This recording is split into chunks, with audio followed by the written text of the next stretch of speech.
तर आज आपण दोन चलातील रेषीय समीकरणाचे सामान्य रूप पाहणार आहोत। या सामान्य रूपामध्ये आपल्याला x या चलाचा आणि y या चलाचा या दोन समीकरणामध्ये उकल कसा निघतो हे आपण पाहणार आहोत। तर या समीकरणाचा उकल म्हणजे हे जे संख्या येतील त्याने ह्या दोन्ही समीकरणाचे समाधान व्हायला पाहिजे। तर आपण काय म्हणतो या समीकरणाचा उकल।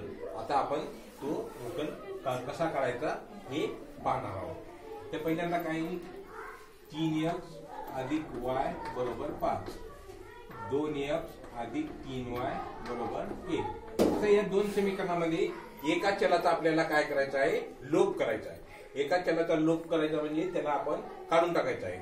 समजा आपण y या चलाचा लोप करायचं हे आपल्याला करून बघायचे, तर आपल्याला काय करावं लागेल, y ला इथे ह्याच्या सोबत सहगुणक किती आहे, 3 आहे। तर ह्या y चं सहगुणक 3 येण्यासाठी आपल्याला काय करावं लागेल, ह्या पूर्ण समीकरणाला 3 ने गुणावं लागेल। त्या पूर्ण समीकरणाला 1, या समीकरण 1 ला 3 ने गुणावं लागेल।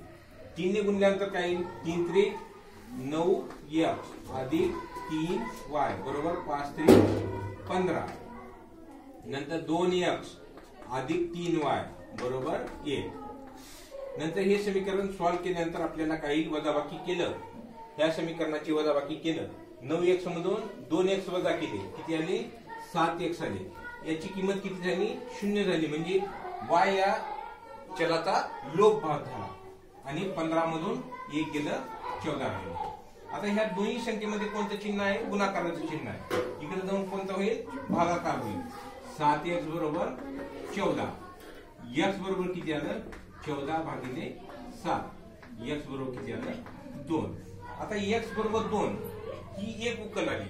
आता दुसरी उकल काय आहे, y ची उकल आहे। आपल्याला y ची उकल करण्यासाठी x बरोबर 2 हे समीकरण 1 मध्ये तर ठेवावे लागेल, नाहीतर समीकरण 2 मध्ये तर ठेवावे लागेल। x बरोबर 2, x बरोबर 2 समीकरण 1 मध्ये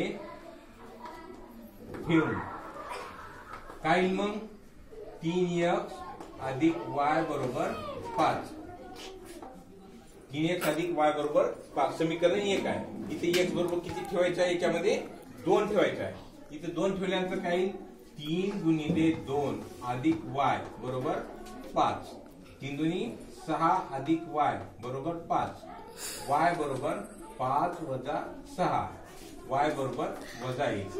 मग उकल काय आली या समीकरणाची,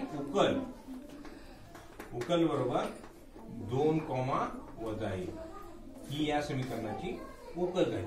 तर ह्या दोन चलातील रेषीय समीकरणाच्या सामान्य रूपाची उकल करण्याची ही एक सोपी पद्धत आहे। थँक्यू।